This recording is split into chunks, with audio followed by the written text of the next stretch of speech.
O ex-ministro da Saúde, Nelson Teich, declarou que deixou o cargo por discordar do uso de cloroquina e pela falta de autonomia no cargo. Na CPI da Covid, o médico evitou politização e reiterou que faria um depoimento técnico e comprometido com a própria biografia. Nelson Teich, que ficou 29 dias no cargo, falando aos senadores, deu mais detalhes da saída. No final, eu percebi ao longo daquele período, e eu não precisava de um período longo para perceber isso, que eu não teria a autonomia necessária para conduzir como eu acreditava fosse a forma mais correta. Então, qual foi a real causa, o real motivo do seu pedido de demissão? Bom, o pedido específico foi pelo desejo de ampliação do uso da cloroquina. Esse era o problema pontual, mas isso refletia uma falta de autonomia e uma falta de liderança. Ao contrário de Luiz Henrique Mandetta, o ex-ministro afirma que não recebeu ordens para mudar a bula da cloroquina. De acordo com ele, quando entrou no governo, encontrou um clima de politização de disputa. Aquilo ali foi uma situação ruim, porque até conversei com eles depois, que eles pediram até desculpa em relação a isso. Aquela condução foi uma condução ruim, realmente. Aquilo ali trouxe uma percepção ruim para todo mundo. Isso ali foi... A forma de conduzir ali me pareceu inadequada. Quando eu entrei, existia um clima de politização e disputa muito grande. Era um clima muito tenso. Então, eu via que as coisas que eu falava, elas eram mais usadas do que ouvidas. Nelson Teich não soube dizer se o presidente da República recebia aconselhamento paralelo sobre saúde. O ex-ministro confirma ter nomeado Eduardo Pazuello como secretário executivo do Ministério da Saúde depois de indicação de Jair Bolsonaro. Teich explica que, na época, seria interessante ter na pasta alguém que ajudasse na distribuição de insumos e produtos. A qualificação dele era como alguém que tinha experiência em estruturar operações complexas rapidamente. Ele atrapalhou, travou, sabotou alguma ação de sua gestão? Não. Ou, ao contrário, ajudou o senhor ou contribuiu bastante? Eu acho que ele fez o papel dele. A gente, na época, me lembro, por exemplo... Então, contribuiu bastante? Contribuiu. Acho que ele fez o papel dele.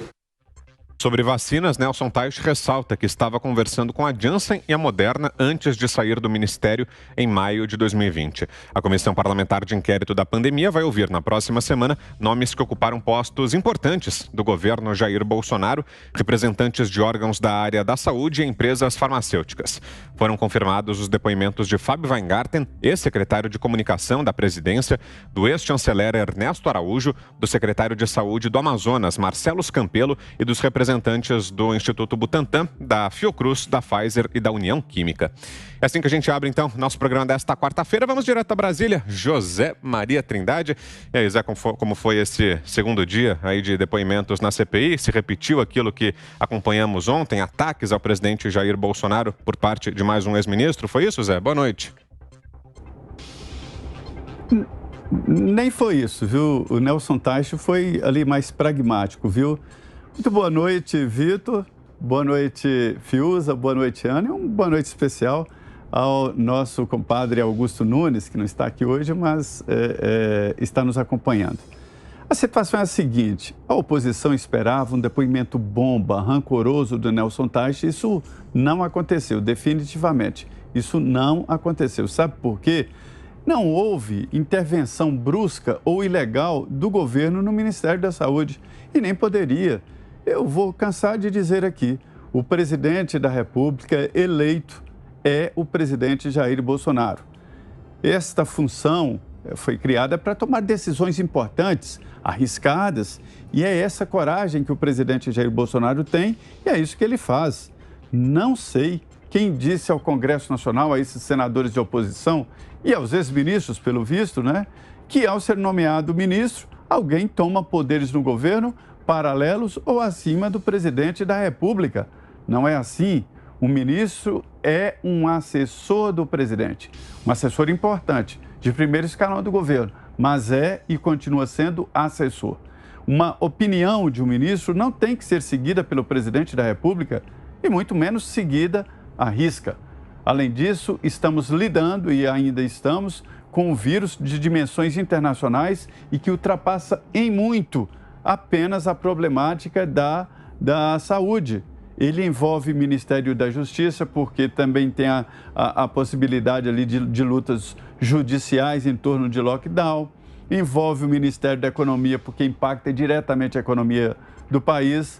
Envolve o setor de assistência social, Ministério das Cidades, né? O pagamento desse salário emergencial. Enfim, é uma decisão de governo que toma essa decisão depois de ouvir várias áreas. Os integrantes da CPI estão falando em ministério paralelo? O que é isso? O presidente não pode ouvir só um lado mesmo, não. Ele ouviu outros assessores. E é assim, o presidente tem um Ministério da Economia e tem também consultores informais para balizar ali o que está acontecendo com as decisões do governo, para avaliar. É claro que na economia ele ouve o Paulo Guedes. É claro que na saúde se ouve o ministro da Saúde, mas não é só e não é a palavra final. Eu não estou entendendo essa decisão dos integrantes da CPI de tentar dizer que existe um ministério paralelo. Não existe ministério paralelo. Existe uma nova fonte de investigação e de formação de opinião do presidente da República. Cabe a ele, nas costas dele, na caneta dele, a responsabilidade de decisões. Então, Nelson Teich foi muito ali. Ele saiu porque achou que ia ter autonomia. Se ele quiser uma autonomia parecida com a que queria o Mandetta, que ele se candidata à presidência da República. E ele soube disso, entendeu isso rapidamente. Então, ele decidiu sair porque não teria autonomia e não tem. E não se pode dar uma autonomia tão grande ao ministro. Quem indica, quem nomeia é o mesmo que pode demitir. Esse é o caminho da CPI. E você, Ana Paula Henkel, acompanhou esse segundo dia de depoimentos? O que achou dessa vez, Ana? Boa tarde para você. Boa tarde, Vitor. Boa tarde, parceiro Fiuza, compadre Zé, nosso querido mestre Augusto Nunes. E boa tarde a você, nossa audiência maravilhosa. Olha, Vitor, fica cada dia mais difícil acompanhar essa CPI. A gente vê que as próprias perguntas ali do relator, né, entre aspas, se é que a gente pode chamar de relator, uma pessoa, um político que tem tantos inquéritos, que está tão encalacrado aí com a justiça, o senador Renan Calheiros, mas perguntas tendenciosas, perguntas que você vê que quer inflamar exatamente o palanque político, que essa CPI já nasceu, né, com essa prerrogativa, com esse DNA, digamos assim, e a gente vê, pelo menos até onde eu vi, Vitor, o ex-ministro, ele tentou colocar panos quentes, ele tentou não colocar panos quentes, mas ele viu que aquilo ali poderia se tornar uma veia política, mais uma veia política dentro dessa pandemia. E o que eu percebi, Vitor, é que vai ficar em torno da cloroquina esse primeiro caminho aí. O que a gente tem que entender, Vitor, é que se houve dolo ou se houve erro, né? Se houve alguns erros, o que é normal dentro da pandemia, vários países aí erraram dentro dessa pandemia. A própria comunidade científica aí não decidiu ainda numa série de regulações, numa série de diretrizes. A própria OMS foi e voltou em relação às máscaras, em relação ao contágio humano. Então, a gente vê no próprio tratamento precoce, aqui nos Estados Unidos também ainda é um assunto em debate, por exemplo, Vitor, a própria eficácia das vacinas, o tempo, se a eficácia da vacina é de 3 meses ou se é de 6, se vai precisar de uma terceira dose, aquelas vacinas que são dadas em 2 doses. Então, Vitor, o que a gente está assistindo parece que só está acontecendo no Brasil. A pandemia chegou só no Brasil, há infelizmente 400 mil mortes no Brasil, mas parece que só no Brasil que a pandemia atingiu. Infelizmente, ontem nós tivemos aí a morte de um ator muito querido, né, o comediante Paulo Gustavo, e devido a complicações da Covid, infecção hospitalar também. E a gente viu exatamente o palanque político, o uso da morte do Paulo Gustavo para tentar atacar o presidente Bolsonaro ou atacar algumas diretrizes dentro dessa pandemia na área de saúde no Brasil, e a gente precisa ter um mínimo de humanidade, não é, Vitor? A gente deixa aqui as nossas condolências, o nosso sentimento à família, aos amigos do Paulo Gustavo, ao marido dele, as crianças, né? Ele tinha 2 filhos pequenos, mas a gente tem que saber separar, Vitor. E se a gente não tomar cuidado, essa CPI vai andar por esse mesmo caminho. Há uma tendência, pelo menos ontem e hoje, que nós percebemos no depoimento do ex-ministro Mandetta e hoje do ex-ministro Taish, que existe uma necessidade, uma vontade de demonizar exatamente o tratamento precoce, a cloroquina, a ivermectina. Lembrando que o tratamento precoce, ele é defendido, inclusive, pelo presidente do Conselho Federal de Medicina, o Dr. Mauro Ribeiro, que recentemente disse que, infelizmente, certos assuntos foram proibidos. Essa história de que está estabelecido na literatura que o tratamento precoce não tem efeito na fase inicial é mentira. Dizer que o tratamento não tem efeito é mentira. Aí as palavras do presidente do Conselho Federal de Medicina, Dr. Mauro Ribeiro, que disse que não tem como dizer se é eficaz ou se é ineficaz. Existem, sim, muitas experiências aí anedóticas, né? Experiências com os médicos e seus pacientes, e isso não pode ser descartado. Aí, Vitor, a gente vê que parece que a CPI sofre um pouco de amnésia em relação ao tratamento precoce. A gente vê uma vontade de demonizar isso, mas a internet não perdoa, né? Já estão circulando vídeos aí do próprio governador de São Paulo, o João Dória, né, dizendo que o secretário dele, o médico Davi Wilpe, ele que apresentou a cloroquina para tratamento da Covid no Ministério da Saúde. Os vídeos estão aí do governador de São Paulo dizendo isso. E tem um vídeo também, Vitor, do próprio ex-ministro Mandetta dizendo o seguinte: crise econômica vai matar mais gente, não vai aguentar a fome. Estamos 100% juntos, Bolsonaro está 100% certo. Então, Vitor, a única conclusão que a gente pode tirar dessa CPI é aquilo que a gente vem falando aqui há algum tempo. É palanque político, sim, para alimentar exatamente várias manchetes ao longo aí da corrida presidencial, que parece estar longe em 2022, mas não está, não. A gente tem, inclusive, Ana, esse vídeo que você mencionou aí do ex-ministro Mandetta. Vamos acompanhar. O presidente está certíssimo quando ele fala a crise econômica vai matar as pessoas não aguentarão a fome. Está certíssimo e nós somos 100% engajados em achar a solução junto com a equipe da economia. Então, o ex-ministro Luiz Henrique Mandetta quer acrescentar alguma coisa, Ana? Ou está dito?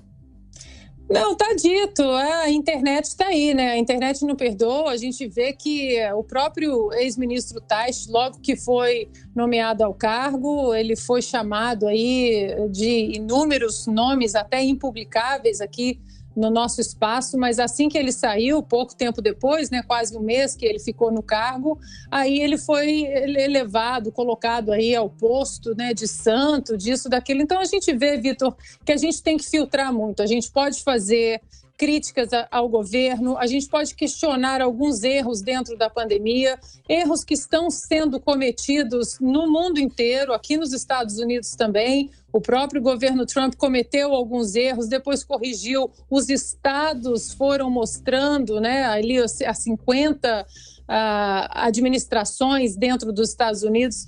Essas administrações separadas foram mostrando os caminhos que poderiam dar certo de uma maneira até nacionalmente, dizendo, e a gente viu que dentro desse ano de pandemia o lockdown foi uma medida que não funcionou. Os estados que fecharam aí de uma maneira muito forte, os casos não cessaram, as mortes não cessaram, o Texas ainda está, os casos continuam caindo, o Texas está aberto há 2 meses, a Flórida aberta há quase 7, 8 meses, Então, Vitor, a gente vê que a gente tem que filtrar muito. A gente pode, sim, questionar erros, a gente pode questionar algumas diretrizes, como a gente vem questionando a própria OMS desde o começo, mas a gente tem que ver até onde essa CPI vai ser usada como palanque político, com certeza. E você, Guilherme Fiuza, suas impressões sobre essa passagem do ex-ministro Nelson Teich, hoje pela CPI. Fiuza, seja bem-vindo, boa noite. Boa noite, Vitor Brown, José Maria Trindade, Ana Paula Henke. Um abraço ao mestre Augusto Nunes e boa noite a você. Vitor, esse depoimento do senhor Nelson Teich ao tribunal do Renan Calheiros tem tanto valor quanto a passagem dele pelo Ministério da Saúde, ou seja, nenhum. Zero, né? Valor zero. Eu pergunto, por que o Nelson Teich foi ser ministro, né? Aí ele sai do ministério, no meio de uma pandemia, no meio dessa crise. Eu, até hoje, pensava, bom, ele deve ter tido motivos particulares, porque na época não ficou claro. E ele saiu do cargo em meio àquela, né, aquele tiroteio, evidentemente, vai cair mais um ministro, não sei o quê. Aquele rolo que todo mundo se lembra, né, que provocado por essa, evidentemente, que é uma instabilidade, né? E o governo tem culpa também nessa instabilidade, né? Não soube escolher, tudo bem. O Mandetta revelou-se, né, no mau sentido durante uma pandemia que também é uma crise sem precedentes, talvez não se pudesse projetar. Mas a escolha do Nelson Teich, eu acredito que seja uma escolha bem duvidosa. Né? Não era uma escolha firme, porque essa pessoa saiu menos de um mês depois.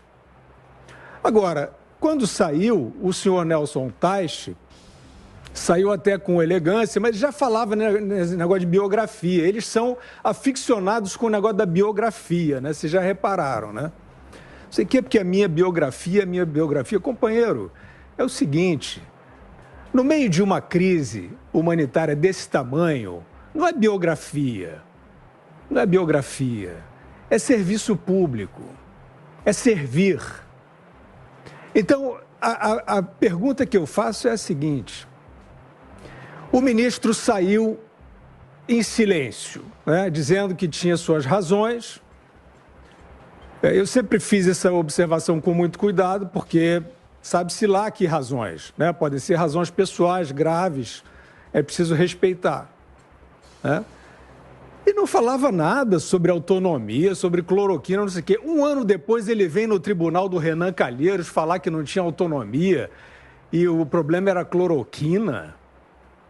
Olha, eu vou te contar, eu não sou juiz, não, eu sou só um mero observador. Mas como observador isso me intriga.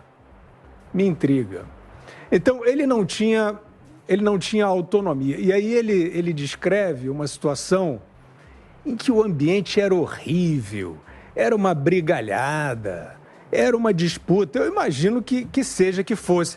Agora, ele não pensou em nada disso. Ele chegou lá puro, no meio de uma pandemia, no governo Bolsonaro, no meio de uma polêmica, né, no meio de uma série de confusões, a crise com o Sérgio Moro andando ali ao mesmo tempo. Ele não viu nada disso, Ele tomou uma decisão de ser ministro da Saúde no meio de uma pandemia de coronavírus que mal começava, sem desconfiar de nenhuma instabilidade que ele poderia enfrentar. E em 29 dias ele disse que não dava para continuar, que ele não ia ter condições de trabalhar. Olha, pode até ser tudo verdade, mas se é tudo verdade, é muito frágil, né? É muito frágil o nível de responsabilidade que se assume. Quer dizer, são frágeis os critérios para o nível de responsabilidade que se assume. Então, ok, aí foi o cometa Nelson Teich, né? Que volta um ano depois ao tribunal de Renan Calheiros para falar o que a mídia que ama o Renan Calheiros quer ouvir: autoritarismo e cloroquina. Coincidência, né? Ele não falou nada esse tempo todo, que estranho, né? Pois bem, outra pergunta que se faz, né? Qual é o problema da cloroquina, hein, senhoras e senhores telespectadores, senhoras e senhores médicos, senhoras e senhores advogados, senhoras e senhores cientistas, qual é o problema da cloroquina? Vocês podem dizer qual é? Quer dizer, não pode ser o problema de que os senhores da verdade, a imprensa que resolveu ser militante em relação contra o inimigo imaginário, demonizou essa palavrinha. Não pode ser isso a razão de vocês, né? Porque eu perguntaria ao doutor Nelson Teich, que é um médico que eu não conheço, doutor Nelson, o senhor conhece seus pares que prescrevem cloroquina, que já prescreveram, ou não conhece nenhum? Eu conheço vários. Eu conheço vários respeitáveis colegas seus que prescrevem o tratamento precoce. Ou nós estamos no mundo da lua, ou nós estamos sonhando, fantasiando isso. Então, a pergunta que eu faço é o seguinte: qual é o problema de se tratar a cloroquina como política pública, a ivermectina, a azitromicina? Não é você dizer que obrigar alguém a tomar, não é você dizer que é ciência consolidada, porque não é. É você reconhecer que médicos, não são jornalistas, não são observadores aqui como eu, não são leigos, são médicos, estão ensaiando ou não isso no mundo inteiro. Ou a gente vai ficar nessa brincadeira absurda de esconde-esconde em relação a esse assunto. Os antivirais, esse coquetel, é ou não é experimentado com indicações sólidas, não conclusivas, mas sólidas de tratamento que podem, a história vai mostrar, o tempo vai mostrar, podem ter ajudado pessoas, podem até ter salvado pessoas, quem sabe. São centenas de estudos. Isso não é um chute. São centenas de estudos, cotejando grupos para os quais foi administrado o coquetel e grupos que não foi administrado. Então, é literatura já. Não é conclusivo como ciência, mas é literatura. O Nelson Teich não... O que eu gostaria de propor, no tribunal do Renan Calheiros é tudo um pouco confuso. Mas eu gostaria de saber dos médicos, da classe médica, né? Os senhores vão ficar aí, não estou falando da classe inteira, né? Assim, mas, de fato, alguns tomaram posição, inclusive, a Ana acaba de citar o presidente do Conselho Federal de Medicina, que assumiu uma postura, não vou nem dizer corajosa, não, assumiu uma postura honesta. Ele sabe que é mentira afirmar que esse tratamento é charlatanismo, que é curandeirismo. Ele sabe que é mentira. Ele sabe que é uma experiência em processo. E ele sabe que existem indicações do resultado disso. Então, ele afirma, o presidente do Conselho Federal de Medicina. Então, a pergunta é essa: qual é o problema da cloroquina? Ela tem que ser uma maldição ou o poder público pode acompanhar estas experiências que estão já constantes em diversos estudos médicos ao redor do mundo?